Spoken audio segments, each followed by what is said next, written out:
Eu sou o Dr. Victor Hale, e se você está aqui agora, não é por acaso. Se você é homem e em algum momento da sua vida já se perguntou por que o desejo sexual mudou, diminuiu ou simplesmente não aparece mais como antes, eu quero que você saiba de uma coisa logo de início. Você não está sozinho e, principalmente, você não está quebrado. O que acontece é que durante décadas os homens foram ensinados a acreditar em uma série de mentiras sobre desejo sexual, masculinidade, desempenho e força. Mentiras tão repetidas que passaram a parecer verdades absolutas. E quando a realidade do corpo não corresponde a essas crenças, nasce o silêncio, a vergonha e a culpa. O desejo sexual masculino foi vendido como algo simples, automático, constante, quase mecânico. Como se o homem estivesse sempre pronto, sempre disposto, sempre querendo. Mas o desejo real não funciona assim. O desejo é um fenômeno complexo, profundamente ligado à mente, às emoções, aos hormônios, ao estilo de vida e até ao sentido que o homem dá à própria existência. Quando você reduz tudo isso a uma única ideia, homem tem que querer sexo o tempo todo. Você cria um campo fértil para ansiedade, frustração e sofrimento silencioso. Talvez você nunca tenha falado sobre isso com ninguém. Talvez você esteja em um relacionamento e finja que está tudo bem. Talvez você evite situações íntimas com medo de não corresponder. Talvez você tenha começado a se afastar emocionalmente para não ter que lidar com essa pressão interna. Tudo isso é mais comum do que você imagina. E é exatamente por isso que essa conversa precisa acontecer de forma honesta, madura e sem julgamentos. Um dos maiores mitos sobre o desejo sexual masculino é a ideia de que ele é permanente e independente de contexto, como se o desejo existisse isolado do resto da vida. Mas o corpo masculino responde ao ambiente. Ele responde ao estresse, à cobrança, ao cansaço, à falta de propósito, à sobrecarga mental. Um homem que vive em estado constante de alerta, pressão e exaustão não está em modo de prazer.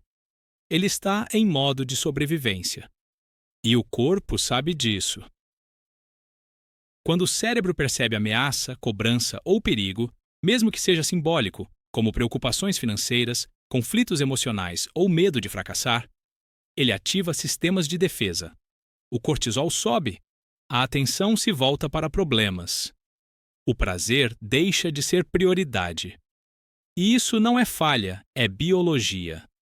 O problema começa quando o homem interpreta essa resposta natural como um defeito pessoal. Outro mito profundamente enraizado é o de que desejo sexual é sinônimo de ereção.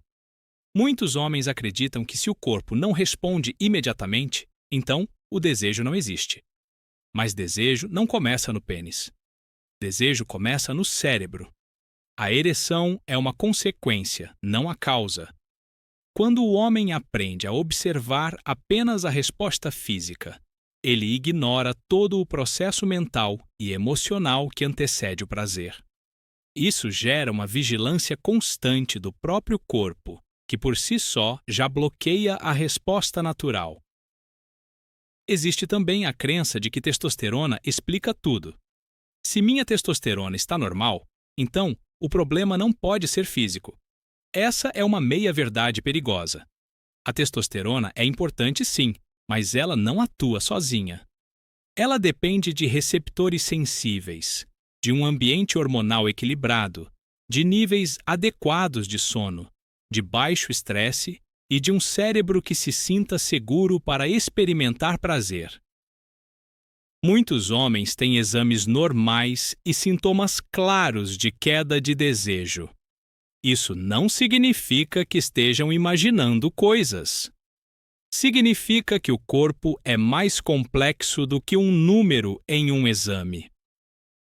A pornografia também criou uma distorção profunda na forma como o desejo masculino é percebido.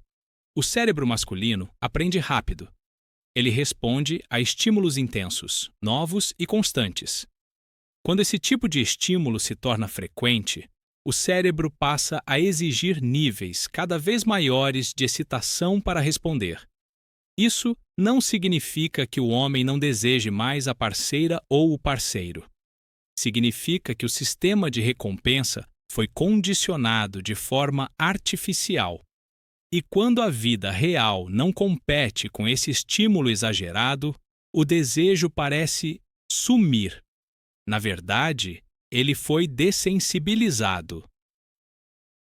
Outro ponto pouco falado é o impacto da ansiedade de desempenho. Muitos homens não estão vivendo o momento íntimo, estão se observando.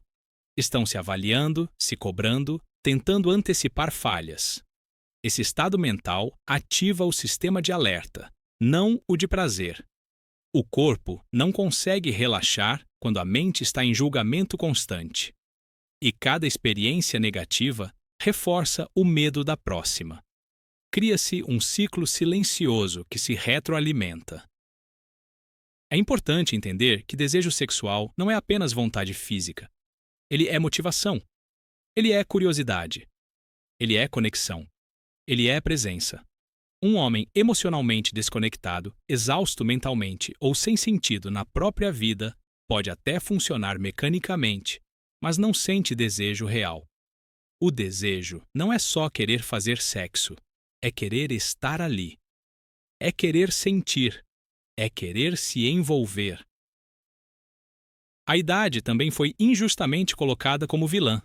Muitos homens acreditam que, ao passar dos 40, o desejo inevitavelmente desaparece. Isso não é verdade.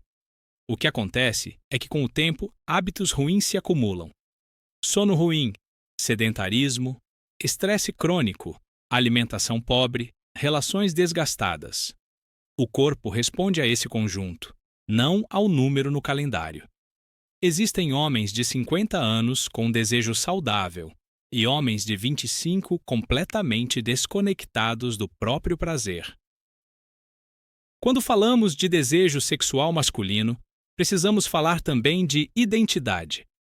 Muitos homens associam seu valor pessoal à performance sexual.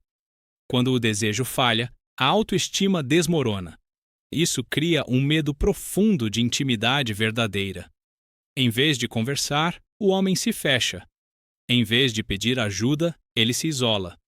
Em vez de entender o corpo, ele briga com ele. E esse conflito interno é um dos maiores sabotadores do desejo. O desejo saudável nasce quando o homem se sente inteiro, quando corpo e mente estão alinhados, quando existe espaço interno para prazer sem cobrança, quando o sexo deixa de ser uma prova e passa a ser uma experiência. Isso exige uma mudança de olhar. Exige abandonar mitos antigos e construir uma relação mais consciente com o próprio corpo. Nesta série, eu quero te mostrar que o desejo não some do nada. Ele dá sinais. Ele muda de forma. Ele pede ajustes. E quando você aprende a ouvir esses sinais, em vez de lutar contra eles, algo poderoso acontece.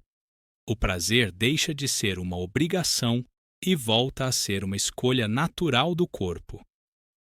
Na próxima parte, nós vamos aprofundar ainda mais esses mitos e entrar em verdades que quase nenhum homem ouviu na vida, especialmente sobre como emoções não resolvidas, rotina automática e falta de presença destroem o desejo aos poucos, sem fazer barulho.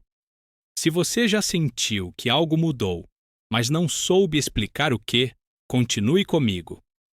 Essa conversa pode mudar completamente a forma como você entende sua sexualidade e sua saúde como um todo. Eu sou o Dr. Victor Hale, e esse foi um convite para você voltar a habitar o seu corpo, com presença, consciência e respeito.